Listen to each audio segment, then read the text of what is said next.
4 years ago, you said public employees were the haves and taxpayers who paid for their salaries and fringe benefits were the have-nots. 4 years later, are public employees still the haves, sir? Well, I think it's started to balance out a little bit.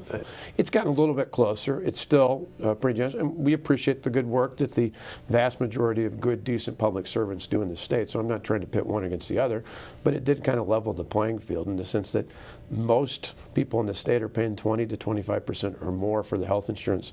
Most people are matching their pension to their 401k.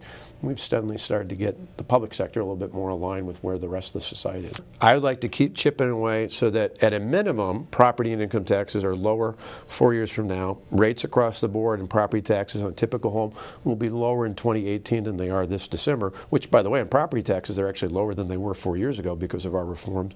Typical families seeing about $322 more in their pocket overall because of our reforms. I want to keep doing that, but to me, I don't want to shift it by saying, okay, we did that by raising raising sales taxes to offset the cuts in income and property taxes.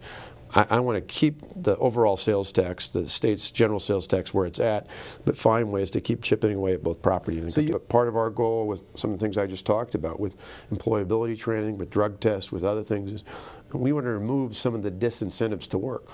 When I talk to employers now, they constantly tell us, hey, I got jobs, I have people apply, they come in and look at what we have to offer, and they tell us they're better off under all the different public assistance, from Medicaid, the Badger Care Plus program, food stamps, all the other programs that they have. They just find that it's difficult to justify going back to work. We got to change that. That's not only not good for the taxpayers, it's not good for employers who desperately need workers these days. We're hiring signs up all over the state of Wisconsin, but most importantly, it's not good for the person.